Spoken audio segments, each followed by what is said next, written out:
Started the recording. If you have any questions, feel free to throw it on the GoToWebinar panel. I'm keeping that open so I can see what's going on. Hey Ben, I guess you can see it. For people in the UK, as he says, people in the UK, it's nearly home time. Well, you know, I hate to be the thing that stands between you and home. So Ben, you can leave. It's fine. No, please don't.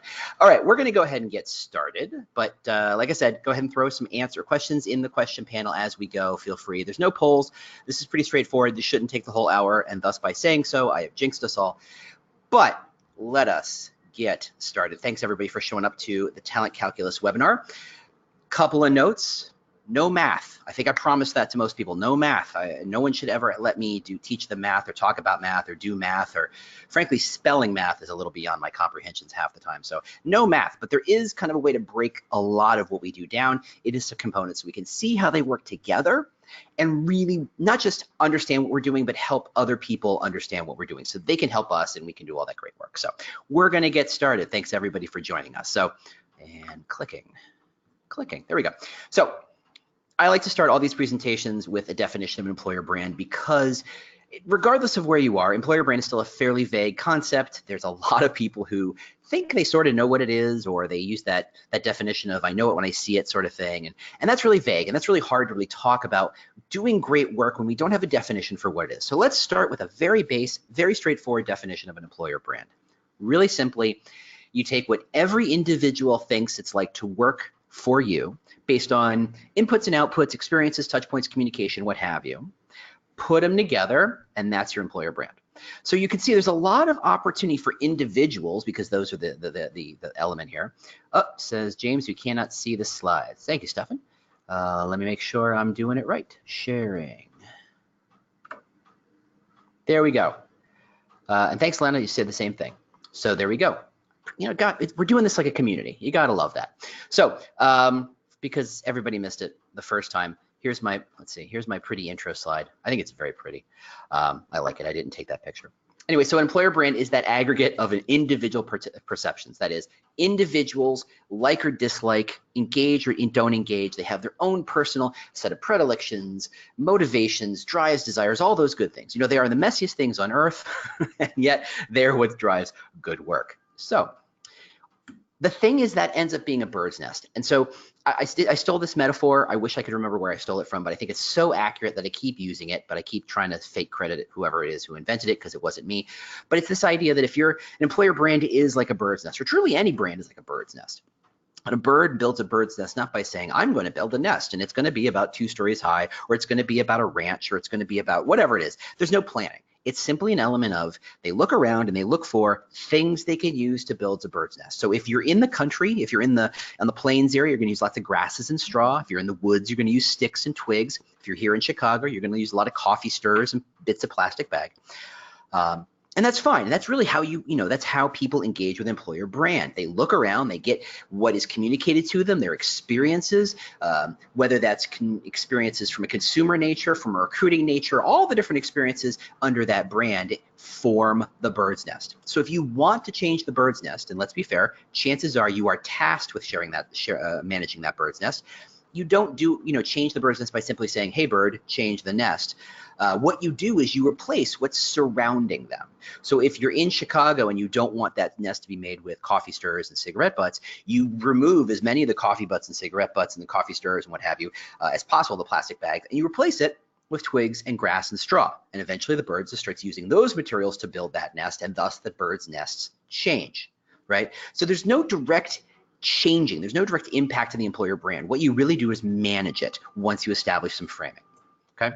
Because ultimately that sense of employer brand impacts hiring, which is everybody's job. And these two things, these two concepts, both the bird's nest and hiring is everyone's job, go together. And I want to make sure that we're all on the same page before we move forward. Everybody who works at your company, from the person sitting at the biggest table and the biggest chair in the biggest office to the person who started today, they all help hire. They are all elemental in hiring great talent. What do I mean? Well, leadership decides policies. Leadership decides strategies. Leadership can impact where the office should be, or how much money they should be spending on office supplies and chairs and computers and decorations, or What kind of perks do you offer? They determine the strategy. Some CEOs occasionally like to yell at staff and it gets caught on video and that goes viral and definitely impacts hiring. Recruiting impacts hiring. Hiring managers impact hiring. The person interviewing you can make a huge impact on whether someone wants to take a job or not, simply by whether or not they stare at their phone the whole time, right? Everybody impacts, from customer service to product selection to product development to policies to process. The whole kit and caboodle impacts hiring, right? So that's where the bird's nest comes from. So if you're looking to get to impact your hiring brand, you have to think big. You have to think messy, which leads to our favorite pain points. So let me know if this doesn't sound like your life every day, right? Everything feels big and messy. When you're pushing it, managing an employer brand, it's not so much that you're trying to nail Jello against the wall. You're really, or rolling a rock uphill, you're really rolling Jello uphill. I mean, it's really complicated. It's really messy. And yes, I paint pictures with words. Can you tell? That's what I do for a living. You're really pushing that thing up a hill and it doesn't make sense half the time, and it's all the different elements are moving in different directions and there's no obvious place to grab a handle on it. When you do, it kind of melts in your hands and it's just very, very big and messy. Also, nobody sees the bigger picture. Everybody focuses on their piece of the puzzle or their piece of the pie. They go, okay, oh gosh, we've got a fire. It's called Glassdoor ratings. Let's fix that. Oh gosh, our job descriptions are atrocious. Let's fix that. Everybody sees the elements, but not the bigger picture, which leads to that blind man zoo effect, right? 7 blind men touching an elephant, each seeing or feeling different parts of the elephant, thinking they understand the larger picture of the elephant, but really just seeing the trunk or the tail or the tusk or the ear or what have you, and they each have very, very different perceptions of the bigger system. And that leads to generally fixing the symptoms or running around fixing systems rather than seeing and fixing the entire system. And I'm a big systems thinker, so I like to focus on the system. So I apologize if that's a word that gets used a bit here, but you really don't, because you can't impact all of it, because you don't have control over all of it, because the only person who has direct control over all the elements of hiring is the CEO ultimately, and they have a different job. You're just an influencer. I say just like it's not an important job, but it's true. You don't have direct impact on a lot of this stuff. So the more you think of these things as systems you can influence, the more you're going to start to see that you need a lot of help to do your job, right? And I mean a lot of help. Here's some data. I want to identify this as Universum data, and I definitely want to take this opportunity to pitch Richard Mosley's webinar. It's in 2 weeks. It's called EB Now 2019, which if you're a fan of EB Now webinars, it's the next one, and you definitely have to see it. If you aren't aware of this webinar, I'm going to be there. So, I mean, I'm not going to be listening because I can't wait to see what he has to say. But you should definitely show up. I'm sure, go to Universum and you can find it out. Anyway, but a lot of this data you might see elements of in that presentation. So first off, employer brand, huge. Everybody knows how important it is. Amongst what we list WMAEs, those are world's most attractive employers rather.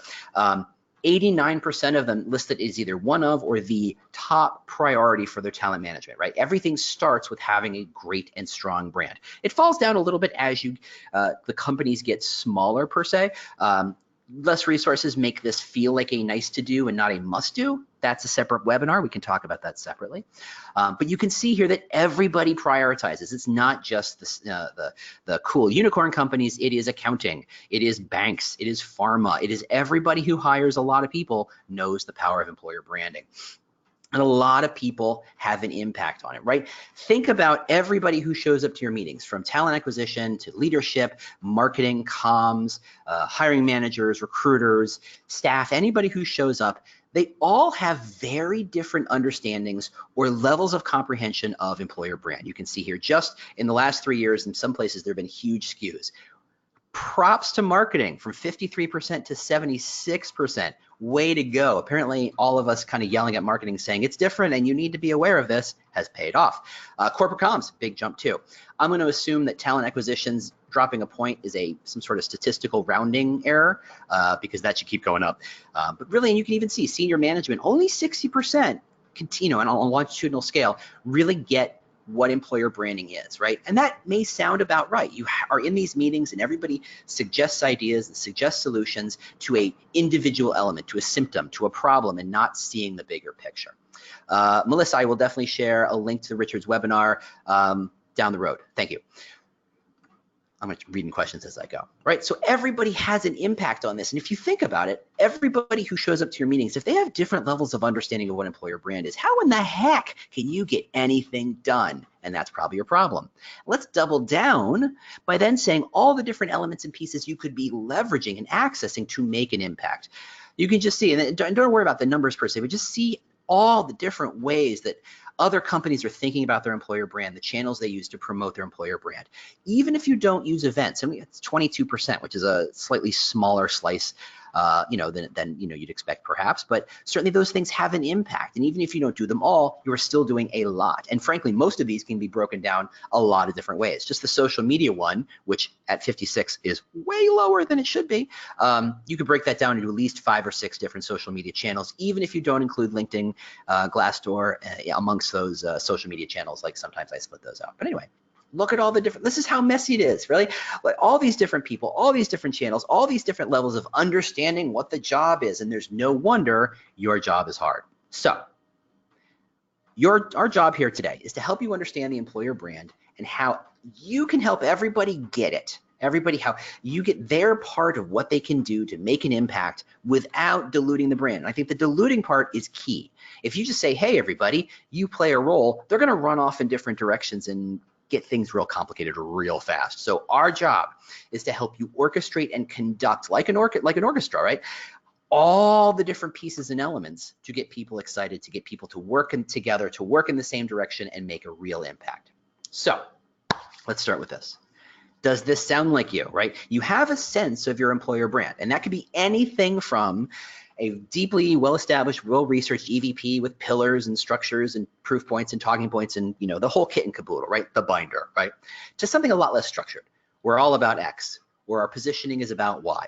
Something where you say, look, generally we offer this with this, right? Just a talking point that you leverage that is as close to your North Star as you can really manage, right? You should have something like that. If you don't, everything we're about to talk about is going to be way too complicated for you. Focus here, okay? I'm assuming you've got that set up on some level. But the other part is just because you have a brand doesn't mean it's working like you want it to work. And you end up, to me, the symptom of this being a problem is that you have all these meetings, and I've been there. I remember what it's like. I used to run a global employer brand for Fortune 1000 public companies, so I understand what it's like to have a lot of meetings that just seem to ramble. Everybody pontificates. Everybody kind of posts all the good stuff they're trying to do, and they pause it, and they make a lot of noise, and they puff their chest and what have you. And at the end of the meeting, you go, "What the heck just happened?" Right? Do you have a bunch of those? If you do, well, good. You're in the right place. And ultimately, I'm presuming that on some level, you own the employer brand, meaning you are the employer brand manager or director, you are the head of talent acquisition, and you are tasked with owning the employer brand. You're in marketing, you're tasked with owning the employer brand. Wherever you live, it kind of sits at your feet. But as we've talked about, so many people play a part. If hiring is everybody's job, that means that the brand is everybody's job. The thing is if you own it, but everybody else plays a part, how do you make sure that they help you and they support you and they're aligned with you without getting things too messy, right? And I think people being people, again, messy, right? They want to put their fingers in the soup. They want to, see what's going on. They want to throw in their 2 cents. They want to help, and I'm using air quotes there. You just can't see it. They want to help, but they don't know how, because they have different levels of understanding of the brand, right? So I'm James Ellis. Hey, how you doing? I'm the Director of Employer Brand here at Universum. I am thrilled to be a part of the Universum family, but this isn't a sales pitch. This isn't anything like that. If you want to come find me and argue with me or yell at me or tell me how smart or dumb I am, either way, completely valid. I'm on Twitter at The War for Talent. I'm running a podcast called The Talent Cast. We're about to hit our 3rd birthday in 2 months. I'm super pumped for that. And I'm also, if you're friends with me on LinkedIn or Twitter, you might have seen this Employer Brand Minute video series that we started. We just launched number 3. It's going great. So I do that too. So I'm kind of all over the place. But here's the deal. I love employer brand. I mean, I deeply love employer brands. This is so what I think about all the time. So I'm thrilled to get a chance to bring some of this stuff to you and hopefully help you do your jobs better. But enough about me. Now, I have mixed feelings when it comes to the term brand strength, right? People who don't know usually talk about, hey, we need to strengthen our brand, or our brand isn't very strong, or we have a strong employer brand, why isn't this working for us? The sense of the metric of strength as the core KPI of an employer brand is how you think about employer brand if you don't actually know what your employer brand is. If you don't think of it on the level that you and I do, strength is just it's a facile, thin kind of metric. That said, if that's how your teams are thinking about it, if that's how your leadership's thinking about it, rather than train them to think differently first, let's start where they are. Let's start with that concept of strength. So here is the first thing I'm going to teach you about how to talk about strength. Because strength is based on two elements. First is clarity. That is, how clear, how focused is your employer brand? Now, I'm guilty of using this metaphor before, but I love it because I think it's perfect. Volvo, the car company, right? They make attractive, fairly fast, reliable, affordable cars, right? But if I asked you what are they known for, every single person on this webinar over the age of 21 will tell you they're known for safety.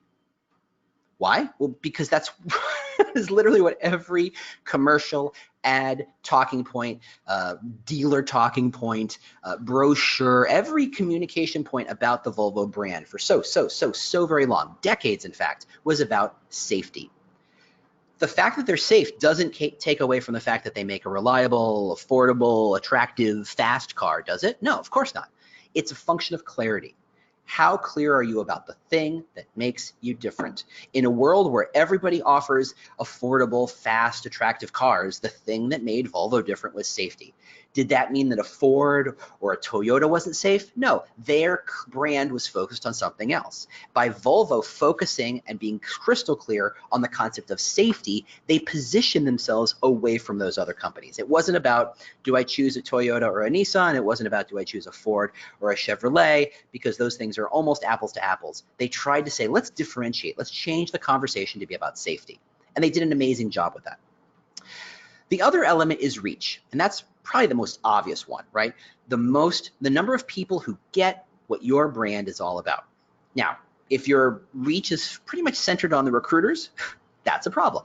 But you want to use those recruiters to extend the reach. And you can, there are any numbers of channels you can use to extend reach. Social media, paid ads, job boards, promotions, events, billboards, frankly, consumer packaging, right? Like I get boxes all the time where the tape says, if you're looking for a job, here's the website to go to. Extending the reach is a function of scale. Now, I promise no math, and you'll notice that there's no lines on these lines, right? There's no numbers on these lines at all. So when I say your first step is to focus on your clarity and define how clear are you being, there's no number. I'm not saying you're about a 4.5 on a 10-point scale on clarity, because the numbers don't matter. And gosh, I love it when math says numbers don't matter, right? Don't you? Isn't that so much easier? But what I want you to do is say, look at all your channels you're communicating out on. Your job boards, your career site, your social media, your recruiting talking points, your recruiter signature, your outreach emails, what you say on LinkedIn, what you say in your consumer products. Just go crazy. Look at everything. And if it looks and feels like you're talking about 20 different things, put your clarity at a low number. But if you get the sense that you were repeating the same idea in a lot of different ways, in a lot of different fashions, to a lot of different audiences, but it's still the same idea, give yourself a pretty solid score on clarity. Like I said, it's not a number. It's simply a matter of just pick a spot. If you're confused, pick the middle, just like this one does. And for reach, the same way. Look at your website traffic, your social followers, all the different ways you extend that reach out to. Number of people who apply for jobs, number of people who visit the website, number of people who look at you on LinkedIn, the number of, there's so many different ways, number of outreach emails, number of people you reject, all those things are reach. Calculate that up and give yourself a score. And what happens is when you give yourself a score, well, this is going to start to look like geometry, right? You're starting to create some points on a grid, and that becomes the area. That area is a relative strength of your employer brand. The bigger the area, the stronger your employer brand. Now, remember, I'm not a huge proponent of strength as the end-all, be-all metric of employer brand, but this is a great place to start, especially if you're talking to leadership who says, okay, we have a problem with the strength of our employer brand. Show them this. It starts where their heads are, and creates clarity around what they're saying so that you can be talking about the same things. The worst thing in the world is when the leader gets all crazy about our employer brand isn't strong enough, and they invite you in and they say, let's fix it, and you're both talking about strength in different ways, and you end up talking past each other and nothing gets done. It's a great opportunity for you to make an impact, but now it's a missed opportunity. So once you've done this, for me, I picked your next competition, your biggest competitor, and say, what's their process? Look at their data, look at their clarity, look at all the stuff, look at their reach, and map them out as well. In this case, the area for the competitor is bigger than your area, which means they have a slightly stronger employer brand. But that strength is based on sheer scale. Now, scale is easy to buy, right? You just throw some money at the problem and you can get more ads and you can get more people to see your job postings, and reach is easy. Reach is a fairly straightforward thing. You are beating them on clarity, which means your brand is more clear, more understandable, more digestible. More people get it better. It's just not enough people get it. Guess what? Now you know what to do. Now you know how to start to solve the problem. You're starting to broken this down a little bit. Checking the time, great. The thing is, what you really want to do is do this. You want to make this move. You want to make your reach and clarity better, but ultimately, initially, you might want to say, hey, let's focus on what needs to get done first. And by looking at competition, looking at your competitors, you can see where your opportunities are, right? Isn't that neat? Isn't that pretty? You show that to your boss, they're going to think you're really smart, right? Isn't that great? Okay, cool. But I'll admit, this is very much a back of the napkin approach. This is very rough. This is very, very simple. Breaking down employer brand just by functions of reach and clarity is a great starting point, but at no point are you done. At no point does this become actionable in any way, shape, or form, and I completely get that. To me, and apparently I'm going to do a lot of car metaphors today, the strength is an indicator. It's not a real metric. It's the sense of like when the check engine light comes on your car, it's not telling you that the engine's too hot, there's not enough oil, a fuse it has just blown out, a belt is worn out, the tire pressure is low, whatever. It's not telling you any of that. It's simply indicating there is something wrong, which is a great start. But in no way does it say, okay, I know what to do. I'm going to go buy another fuse. I'm going to go buy a new belt. I'm going to go change the oil. It's not giving you enough information to be actionable. It's simply saying you have a problem. And when you see that light, the first thing you should do is dig deeper. And I'm going to show you exactly how to do that, right? If you get that light, you won't go, okay, I'm going to buy new tires. You take it to a mechanic who runs a diagnostic and says, here's the problem. You have a dead fuse. You have a bad belt. You need new oil. You need new fluids, whatever it is. I don't know enough about cars to extend this metaphor much farther than that. You take it to someone who can run a diagnostic. Here's the trick. That's you. You're the expert, so you got to run a diagnostic. So let me give you my diagnostic, right? Here's how I think about employer brand when I'm trying to dive deep to really say, where is the problem? What's really going on? So your employer brand has two major elements. The first, position, right? It's how you start, frame, establish, set up the brand. Are you all about competition? Are you all about individual achievement? Are you all about status? Are you all about supporting each other? Are you all about a mission? Are you all about values? Are you all about, what are you all about? And this is really where your EVP generally lives. You're positioning yourself, and position's a lot of fun, and we'll actually break these elements down in a second so that maybe your eyes will bleed a little bit, but that's okay. That just shows you how smart you can be. You'll actually follow along. But it's where your EVP lives. What is your position for employer brand? But employer brand's a living, breathing object. You don't just set it and forget it. It's a lot like going to the gym. You don't go to the gym once and say, woohoo, I'm fit. You gotta go every day or every other day or whatever your cadence is. And that's where management lives. Every day you touch the employer brand. Every day you look at your employer brand. Every day you give it a nudge, or you give it an alignment, or you give it a tweak, or you give it whatever you do, you have to keep feeding this process. If you say, here is our job posting and that's our employer brand, it rots at the same level as a banana on my counter, right? It does not live for very long. You should be updating it, editing, changing it, evaluating on a perpetual basis. Otherwise, it's gonna die. So let's take these apart. So, sorry, that's right.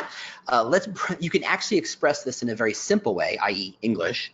That is to say, your employer brand is what's it like to work here, made, digestible, and mass. Now, I struggled over the word of digestible and mass, but I landed on this just because it's this idea that your concept of what's it like to work here, your EVP, all that stuff is not going to be interesting, attractive, or useful to everybody. It's just not, and we got to be okay with that, right? We all know that we cannot be all things to all people. That's a bad way to be. That's no way to live. And you want to make your brand digestible, understandable, absorbable, acceptable, understandable, conceptual to lots of people, but it doesn't have to be everybody. So I just think of it in terms of en masse, meaning as many people as appropriate. So there it is. Your employer brand is what it's like to work here, made digestible to a lot of people. So let's break that down, okay? Again, no math, don't worry, I promise, no math. So your employer brand positioning is this: who you are, your people, and your industry. But it's this: take what you reward, who you are, and what's the gap between what you reward and what people are motivated by.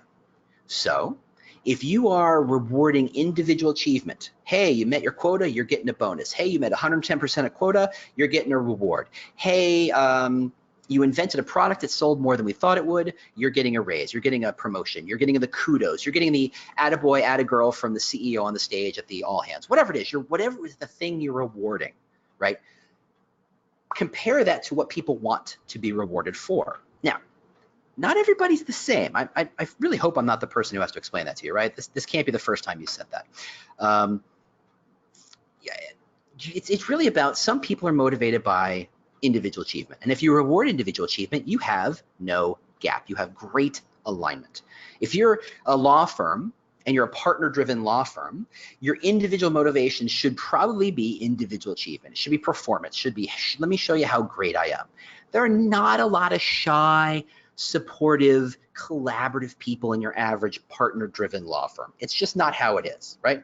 If you're a nonprofit, your individual motivation should be focused on mission, passion, what your drive, your values, those sorts of things. What you reward and what your motivation by should be aligned as much as possible. And where there's a gap, that's a problem. Now you compare that relative to the industry or competitive set. So we go back to that law firm. If I told you that what you reward is, you say, hey, we're going to give you a 60-hour work week and we're going to call that work-life balance. And people in the office go, yep, that sounds about right. I only want to work a little bit. I only want to work 60 hours a week.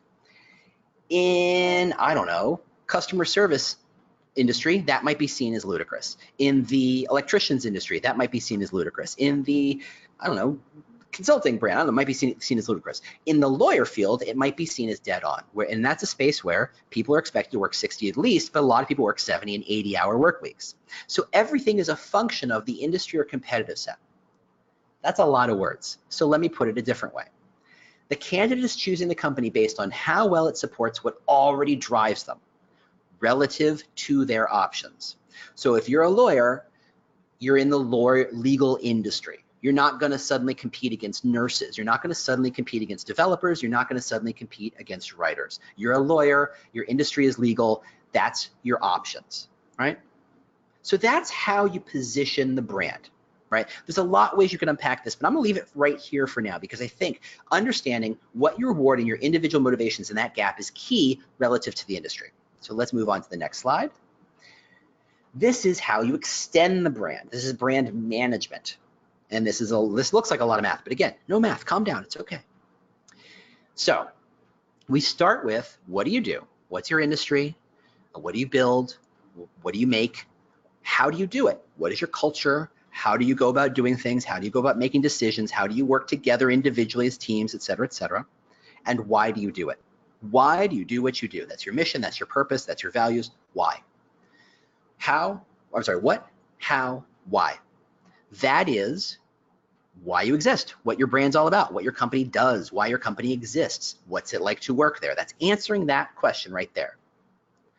The next side is reach, size, right? How many people are you extending out, reaching? How many people are you touching? How many people are you talking to? How many people get your message? How many people hear you? How many people absorb that? How many people subscribe? How many people listen, follow, whatever? Reach and size. Then there's alignment and focus, right? There's back to the clarity element. How aligned are your messages? Do your job postings talk about how innovative you are, but your career site talks about how collaborative you are? Okay, there's a lot of overlap, but you got to tweak it. You got to kind of find the way of expressing that where it makes sense and it doesn't feel schizophrenic. Whereas if you say your job postings say we're all about customer service and we bend over backwards to make sure our customers get everything they want no matter what, but your career site says we're all about work-life balance, that feels a little schizophrenic. That feels misaligned, and you want to create some alignment. And the last one is the important one, right? It's not the most important, but without it, you're kind of up a creek, right? It's authenticity and credibility. If you do a great job telling everybody an amazing story about your industry and your culture and your mission, you spend a lot of money putting it out there, it's all crystal clear, but nobody believes you, you got bupkis. Just like in any math problem where there's a lot of multiplication, if any one of these things is low or any one of these things is zero, it zeroes out the whole math equation, right? So if your authenticity or credibility is super low, you have a massive problem. Now, in my experience, a lot of companies have credibility problems, but because politically it's scary to talk about them, they focus on everything else. This should show you can focus on everything you want, but if your authenticity and credibility is a zero, don't bother. You're in trouble. So another way to express this is you're shaping the perception of what's it like to work here, and you're doing it at scale. Scale is not the same as reach. Scale is the same, is how crystal clear, how much are you embedding that message, how believable is that message, is it getting to the right people? Scale is a little more nuanced than straight up size or reach, okay? So your job of managing or extending the brand is how you shape that perception at scale. All right, cool. So let's put it all together. Put it all together, and then we get this big, massive slide, right? It's all these equations, all these little curly cube brackets, and goodness gracious, how do I start? And remember, like I said, no math. But again, because there's so much multiplication, if any one of these is a zero or super, super low, you're going to have some real problems. Okay? So let's break it down. Let's really turn this into, because honestly, if you showed this slide to your bosses, they would either hand you a tweed jacket with patches on the elbows, or just laugh you out of the room. And I don't think either one of those serves you very well. So I'm going to help you take this stuff, and I think we've reached maximum complexity. We've reached peak messiness here. We're going to start walking it backwards to something you can absolutely use. I'm not expecting you to write equations on the board. This isn't an episode of Good Will Hunting. This is about how do you understand the thought process so that when we get to the actionable stuff, you are on rock solid ground. No one can push you over. No one can say that doesn't make any sense, because you can whip out the equations and say, let me show you why it makes perfect sense. And frankly, no one's going to argue with your math. So let's break it down. On the left, remember, this is your EVP. This is your, how do you shape, how do you position your brand? And it starts off with, what do we reward that the candidate cares about? What does that look like relative to their choices, to their industry, to the competition? Is that differentiation, or is it table stakes? Meaning, if you're all about innovation and money, that's great. Good for you. But if you're in the Valley, what it means to be innovative and high salary is radically different than it means to be in Omaha or Madison or anywhere else, really, frankly, than it is to say innovation and salary. In the Valley, if you're talking about innovation, you had better be, making space-time wormholes or, inventing time machines, right? And your salary differential might as well be a 1.5. Right, you might as well you better be paying 1.5 times what other people are paying to be seen as a high salaried company. That's a whole different space, because that's table stakes. In innovation, saying we're making an app that does this or does that, that's table stakes in the Valley, whereas someplace else that may be seen as innovative. So understanding your industry, your competitive set, is it differentiation or is it table stakes? Take all that and wrap it all up. That's the who. Okay, you can insert your Pete Townsend jokes here if you like. I'm going to skip that part. So then the second column is, what do you do? How do you do it? Why do you do it? Industry, culture, mission, which is what, how, and why, right? Very simply that. What do you do? How do you do it? Why do you do it? Simple as that. You got to understand those things. And the third column is exactly what it says: reach, focus, and credibility. So you can see here, there's 7 words on this slide that are bolded. You've got who, what, how, why, reach, focus, credibility. And this is where it all starts to come together, because you take each one of those things and you realize your employer brand are these 7 things: who, what, how, why, reach, focus, credibility. So you drop them in a table. This is where it starts to look like actual work. This looks like something you'd want to show your boss. And like I said, if anybody takes this table and say, well, you're missing blah, blah, blah, you don't have this, you show them the formula and you say, this is how we got here. This is how this makes sense. Okay. How are you different? What jobs do you have to offer? Hold on 2 seconds. How do you work? Why do you do what you do? How many people see this information? How focused is it? And how believable is it? You start any meeting with this on a whiteboard, you're on good start, because then you're going to do this. Whoops, click. You're going to fill it in. Who's responsible? Okay, well, I threw some examples. This doesn't have to be you. You're going to do it your own way. But who are you and how are you different? That's your values. That's, and your company might have some sort of task force or tiger team, or maybe that's Marcom's job, or maybe that's leadership's job. And every company is a little different on how they do this stuff. If they do this on a regular basis, though they should on some level. And you say, okay, this is the team responsible for understanding who are you and how you are different. What are the projects and tactics that express, understand, and use those values, that who are you and why are you different? Well, you've got values, whether you put it on posters, whether you make it a website, whether you make little swaggy bits with it, whether you stick them on email signatures, whatever it is, your internal comms, your content strategy, how do you express who you are and how you are different? Notice by focusing on the values tiger team, in this case, you're rejecting what recruiters has to say. Now, recruiters might have something to say, and frankly, if you make a values tiger team and there isn't a recruiter on the team, y'all should get one. But it's not a recruiting job to define this. The recruiter's job is not to define who you are and how you're different. They might bring to the table a lot of good thinking about, hey, you'll say you're innovative, but when I look around and everybody we recruit and everybody I talk to, they're talking to a lot of other companies who are seen as more innovative than we are. That is an amazing, amazing piece of information, and you should use that to set your values. Okay? What do you do and what jobs do you have to offer? Well, that's where recruiting lives. Right? HR, comms, recruiting, all that stuff. What jobs are going out there? How do you write them? How do you put them out there? How do you explain them? How do you define them? How do you show them off? Your job postings, your career site, all those tactics live there. How do you work? Well, that's your culture, right? So your company is going to be different. Some people have a task force or a tiger team. Some people say that lives in HR. Some people say that lives in leadership. Wherever that lives, go find them. Walk them through some of that thinking so they can understand what they decide here impacts the employer brand.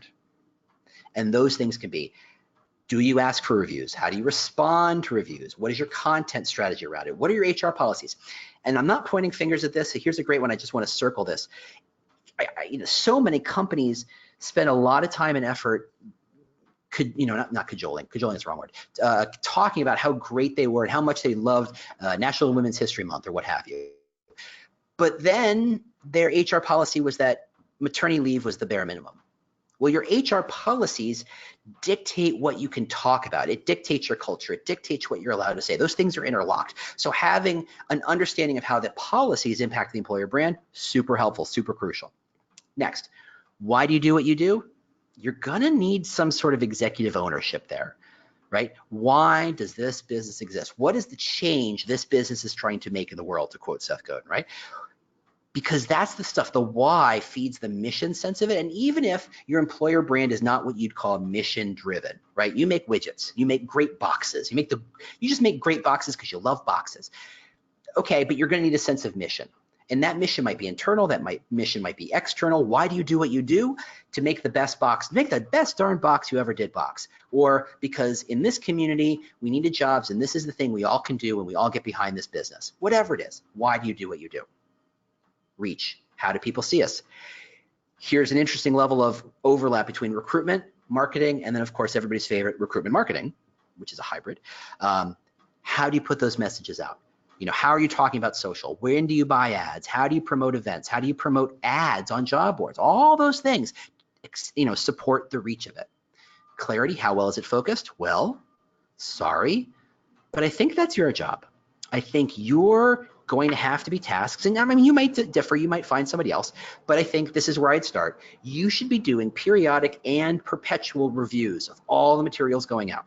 You want to make sure that if your EVP is X, everything going out aligns to that EVP. It doesn't have to parrot the line. It doesn't have to say the exact words the exact same way. It simply has to make sure at no point did a recruiter, hiring manager, marketer, internal comms person go totally rogue and decide that they want to have a completely different message. You have to rein them in, bring them back to the corral, right? Same thing with credibility.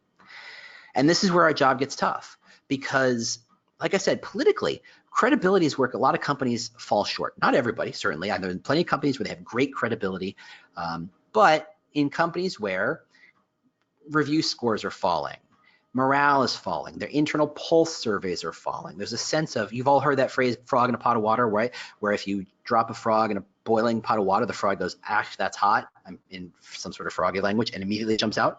But if you put a frog in a pot of cold water and turn the heat on so it slowly boils the frog never realizes there's a big change and never moves and dies. A lot of times, businesses do that frog in a pot of water where they just don't realize that morale is getting worse. The surveys are getting worse. It's just a little blip. It's just a little problem. And they don't realize the gap of credibility and how that undercuts everything else they're doing. And when you do your job really, really, really, really well, your ability to stand there to leadership and say, look, this is a serious problem and you have to pay attention to it and you have to actually do something about it, is what makes you great. It is the thing that is going to, if you just change that one little piece, it impacts all the other stuff on this table. You want better job postings? Okay, yeah, get a writer, but really be believable first. Be credible first. And if you can figure out how to be the person who stands for credibility and says, look, there's a gap. Leadership says X, but everybody hears Y. There's a gap, there's a gap, there's a gap. We have to solve this. Even if you could be a pain in the butt to do it, that's the place potentially where you can do the most good. Now you see, by breaking all this down, you may have discovered where you have the biggest problem. I pretended it's credibility, but yours is going to be very different, right? Until you break this down, you don't have a sense of where's the big problem and how does it stack up relative to all the other problems? Where do I start? If I'm a single human being or I'm a single team or I'm even just a half a person because I'm also a recruiter or a marketer at the same time, where do I start? How do I leverage other people in the company to understand the bigger picture, to understand what their role is, how they make an impact so that I can trust them to go forth and do great work that aligns with what I'm doing? This is what that is. That plan helps you explain to your boss's boss, executives, hiring managers, business managers, whatever, recruiters, everybody and their dog. This is the plan. This is where I live. This is where you live. This is where your work impacts the bigger employer brand, and they all go, oh, interesting, I get it now, and that's how you do great work. That's how it starts. Okay.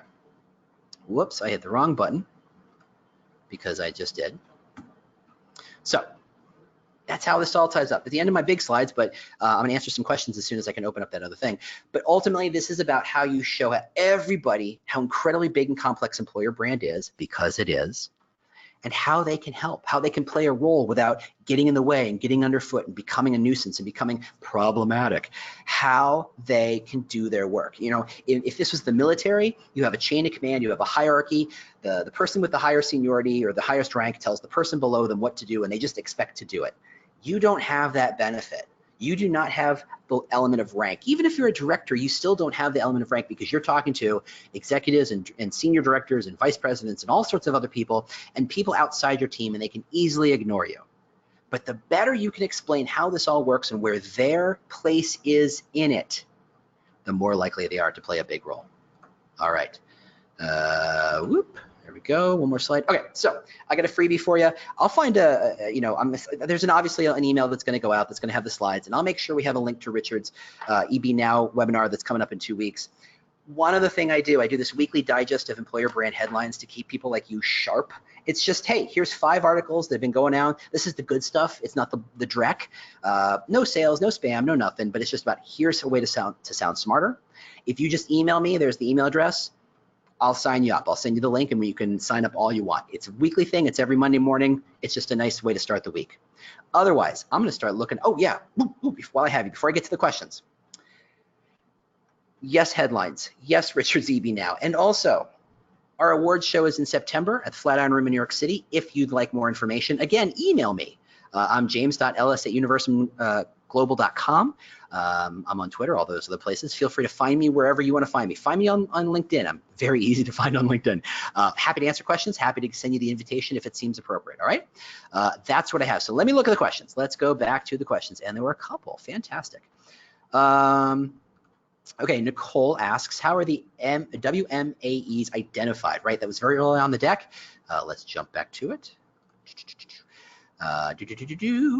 Speed slides. WMAEs are most attractive, world's most attractive employers. Yes, they are identified as the top companies that students. Oh, and this year in the US, we identified 53,000 students to take the survey. I think globally it was over 100,000 students who said, where do you want to work and what are the most attractive companies to you? That's who the world's most attractive employers are. There's that. So thanks, Nicole, for that. Let's see. Let's see, Alex, frozen slides. I think you're good now. How does resonance fit in? Ooh, Joshua, good question, and not one I would have expected.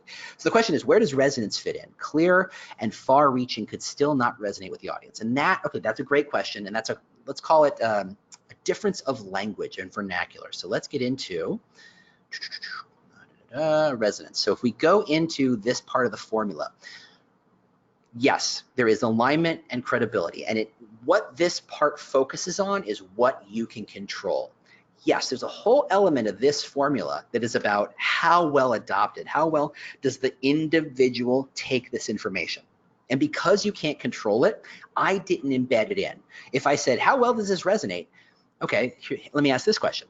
If Apple says we have a brand new phone and it's going to cost $1,200, to some people, that's going to resonate as, this is an unbelievably expensive phone and it better rub my back and tell me I look pretty every single day. And for some people, they're going to say, that's an unbelievably expensive phone and there's no way in heck you could get me to spend that kind of money on a phone. And for some people, that's going to resonate as, who on earth thinks a phone should be $1,200? That's not a function of the message. It's not a function of the company. It's not a function of the product. It's a function of purely of the individual absorbing it.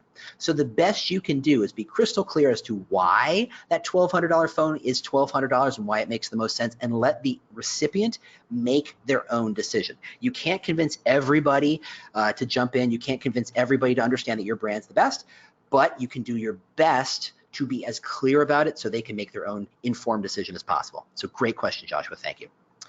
Let's see, email address. Let me click out to that. Dupree. Let's see if I'm pronouncing that right. I apologize if I'm not. There's me. Jay, Jason. Oh, thank you for the clarification. And I know Jay, and he's good to clarify this. In terms of world's most attractive employers, have to be in the top 100 within 13 of the world's largest economies. So everything I said is true. It is based on surveys of students, but then we draw the line of the 100 within at least 13 of the world's largest economies. So if you're huge in the US or you're huge in Mexico or huge in Canada, that's good for you, but you're not one of the world's most attractive employers. Thank you, Jay. That's fantastic clarification. And last question is Ben. Oh, Ben's gonna be a pain, I can tell. I love him dearly, but okay. See lots of chat in terms of talent brand. For those who haven't, do you need to think differently about this than my employer brand? Okay. This is the process where I'm literally reading and thinking about the question at the same time. So I apologize if this is kind of bouncing around a little bit. I happen to know Ben from outside the world. We're friends, we're colleagues. We don't work together, but we work around in the same space and we bounce ideas off each other all the time. And I know that Ben has a theory around talent brand being the individual and the employer brand being the system. And the more I think about it, I think it's an interesting way of approaching the concept of employer brand, of separating out what the system does, the company does, the policies, the recruitment marketing budgets, the messaging, the job postings, the thing the systems do, versus what the individual elements within the company do, meaning people, meaning employer brand is saying, here's how I'm going to respond to Glassdoor reviews. The talent brand is the individual saying, I'm going to leave a Glassdoor review, and this is what I'm going to say. I'm going to go ahead and say that the difference is thin and not always necessary to worry about. I can see places in which drawing that line to focus your attention and focus your thought makes a lot of sense. I think if you're focusing on, hey, our staff are talking all about blah, blah, blah, blah, blah, and they're not being corralled very well, okay. focusing on the individuals makes a lot of sense. Focusing about how do I feed all the staff the talking points, the ideas, the elements of what our employer brand is all about so that they can absorb, digest, internalize, and personify that brand. Great conversation to have. What we're talking about here with the math is a little bit higher because it might indicate, and I'm going to jump around a bit one more time. So let's say you're here and you're saying, how do you work? And you want to say that you want everybody in the staff to say, we have a great culture because everybody's super supportive. But individuals say, the culture's fine, the company wants us to be supportive, but I'm also rewarded on individual achievement. So I see a disconnect for that. Seeing the disconnect, seeing that there's a problem with expressing how you work and how it's expressed, that's where dividing the sense of employer brand and talent brand in that regard makes a lot of sense, because then you can really focus on that project. But I think for the purpose of this webinar, for the purpose of this level of thought, I don't need to separate that out to kind of find where the problems are. Remember, this is, a diagnostic tool. It lets you say, okay, here's where the problems might be so that you can dive deeper. That's really what it's supposed to be. Thanks, Ben. And you can argue with me later on LinkedIn. Okay, here's a question from Dawson. How do you recruit within restrictive guidelines like government? Okay, first off, Dawson, everybody thinks they have the hardest to recruit for space. Everybody thinks they have the least amount of money. Everybody thinks they have the biggest set of competition. Everybody thinks that they have the most regulation. And they're all wrong, because nobody really does. If you're in let's say you're pharmaceutical, let's say you're fintech, let's say there's a lot of restrictive and regulatory space, materials around your need to hire jobs. Remember that a lot of your good work is a function of industry. If you're hiring pharma, you're hiring people inside the pharma space. So if you're competing to put your message out there in the pharma space, everybody else is hamstrung by those exact same regulations, right? Those exact same regulatory restrictions. So consequently, the playing field stays level. Your job is not to find the obstacles. Your job, because, and trust me, we can all, and I'm guilty of it more so than anybody else, of finding obstacles and why this is hard. Truth is, it's hard across the board. But if you say, within our industry, we're all hamstrung by those regulations, okay, great. How can I work within those regulations to make my brand more clear to more of the most appropriate people? So I spent some time in pharma, so I have a little bit of sense of what I'm talking about. And don't call me an expert in this space at all, but I do know that for a long time, pharma used to blanch at the concept of social media. Oh my goodness, you mean someone might say that they should use our product and not write the 14,000 word, the fine print, all the things that could go wrong, all the other stuff. Oh my goodness, and we're going to get sued out of existence. I know the fear, but no pharma company can change that. So what you do instead is say, look, how do we express why people like to work here in a way that avoids the regulations? You can talk about why people love to work here. You can talk about why the passion they have for solving these medical problems. If you're trying to fight Alzheimer's, talk about how these employees, a lot of them have grandparents who have Alzheimer's, and it's a race against the clock. If you're trying to cure cancer, talk about how everybody has, someone who has cancer, and we're all part of this big family trying to solve this problem. There are plenty of ways to solve the problems around restrictive guidelines. 90% of times, restrictive guidelines are overstated. They're used as ways of keeping us from thinking through deeper problems, and I'm not saying 100% of the time, because there are times when that's 100% right. But for the most part, if you go and look at those regulations, if you look at talk to your legal team and say, look, really, what am I allowed to do? What am I not allowed to do? And start to throw ideas at them. Well, what if I just said the people who work here like to work here because of X? What could you have concerns over? Where would that be a problematic? And then work together to find the gap. Every company has a way of expressing why it exists, and I mean every company. The CIA can express why it exists. And if the CIA can do it, you can do it too. Thanks, Dawson. All right, jumping around for more questions while I still got you. Ooh, I love this one. Edward Ford, how do you highlight microcultures, right? The concept that how your legal team and HR team, generally more conservative, generally more staid, versus your sales team or your development team, generally more chaotic, generally more loosey-goosey, right? How can you say they all live within the same brand, even if they have different cultures? Okay. Remember that element in the formula that says relative to your options. The person in the legal department of the cutting edge, super crazy, super innovative startup, you may talk to them about innovation, but they still know they're a lawyer and they still know certain rules apply to them. Therefore, they don't expect they're going to work 12, 10 hours a week, and they can do whatever they want. And it's all free lunches and wear hoodies. Maybe they do wear hoodies, but they're still going to be lawyers. And maybe some days they have to wear the full three-piece suit, right? Or whatever, whatever the legal dress is, right? They know that as lawyers, there's a culture that is informed by the industry in which they work, not the startup industry, but about the legal industry, right? Okay, that's how you say, here's the umbrella of the brand, of the umbrella of the EVP, how that trickles down to individual microcultures. Let those cultures talk about themselves relative to the brand, so that you can really say, hey, salespeople, I know you get crazy on a Friday, and I know that you have crazy sales competitions, et cetera, et cetera. Your culture is X, but it still lines up with the broader mission, vision, and brand of the company. Okay, I don't have much time, so I'm trying to fly through as many of these as I can. Ooh, y'all have some good questions here. How much role, I'm sorry, this is from Neil. How much role does leadership have in communicating the brand strength? Okay, here's the trick. Leadership loves to think that it's in charge, but much like yourselves, leadership can only influence. They want to think that there's a big dial in their desk. They just have to turn and go squeak, and they open the floodgates of employer brand strength, and that's not true, because the function of strength is about how believable are they, how credible are they, how well focused are they, what are they talking about, who are they talking about, all that stuff. And like I said, it all breaks down. Leadership absolutely has a role. Like I said, when we talk about policies, if leadership decides to double the amount of maternity and paternity leave in your company, you should absolutely talk about that, because it changes the conversation around your employer brand and the reason why people like to work there and the reason why you do what you do, right? Leadership has a role, but leadership is not in charge. All right, thanks, Neil. Christine, email me for awards information. And then I got one last question. I'm going to go to a friend. Hey, to Neil, if you're still there. Trying to quantify competition's position. What tools use to make those assumptions? Ooh, that's a great question to end on. Okay, so remember, we're talking about reach versus clarity. So one of the things I said, when you're doing your reach, what you should do is go look at your web traffic. You go to your Google Analytics, but of course you can't go to your competition's Google Analytics. However, you can go to Alexa, and I just turned around to make sure my robot didn't turn on. Yeah, it didn't. Good. The robot butler likes that word for some reason. You know why.